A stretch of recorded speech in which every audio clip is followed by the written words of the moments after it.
was a time not so very long ago when Hillary Clinton was seen as one of the most divisive figures in American politics. But after serving 4 years as Secretary of State under her former rival Barack Obama, for some, that seems to be changing. We return now to my interview with her today in the Jefferson Room at the State Department. As she exits the public stage, for now anyway, Secretary of State Hillary Clinton is basking in an approval rating of 66%, a lifetime high. But that's not to say she's without her critics. Among other things, the administration's handling of the ongoing bloodbath in Syria remains highly controversial. And it's time for Assad to get out of the way. The United States believes that President Assad should step away. The world will not waver. Assad must go. You've repeatedly said that President Assad needs to go. Right. Starting 2 years ago. Right. And yet 60,000 Syrians are dead, and he is still in office. Right.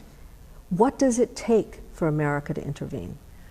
Well, I think we have been very actively involved.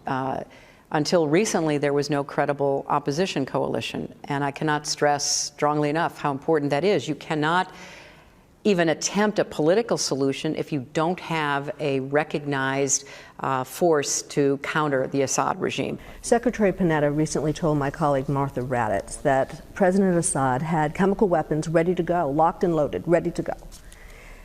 The red line used to be when he moved those chemical weapons, and now, would the U.S. actually permit him to use them? No, and President Obama has been very clear about that. And we've laid down the red line on chemical weapons because that could have far-reaching effects beyond even the street-to-street fighting that is so terrible to watch, and it could also affect other countries. The administration has been criticized by some for having what has been referred to as an ad hoc foreign policy, a sort of whack-a-mole. What is the Obama doctrine, as you understand it?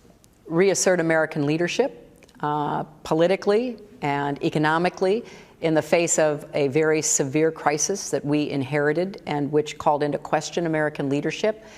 Look for every way you can to bring together coalitions so that, yes, America will and must lead. It is the indispensable nation, but other countries have to step up and start taking responsibility, and they are beginning to do that. So there's no daylight between the Obama doctrine and the Hillary Clinton doctrine? Well, I've been a major part of helping to shape it and to implement it, and I think it will stand the test of time. As we sat down to talk this afternoon, the nomination of John Forbes Kerry of Massachusetts to be our new Secretary of State is confirmed.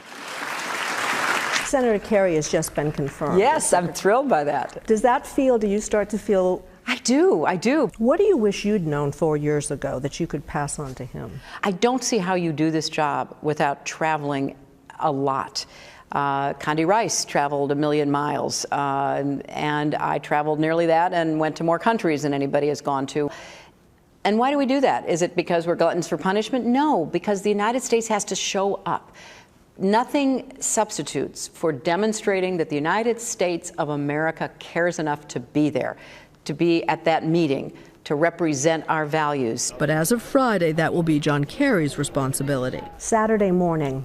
Yes. What happens? Well, I hope I get to sleep in. I'm thinking about that because it will be the first time in many years when I've got no office to go to, no schedule to keep, no work to do. That will probably last a few days, and then I will be up and going with my new projects. Thank you so much for talking to us. Thank you, Cynthia. Good to talk to you. As Jefferson looks over our shoulder, who I would only point out was Secretary of State who went on to become president. I've heard that. Thank you.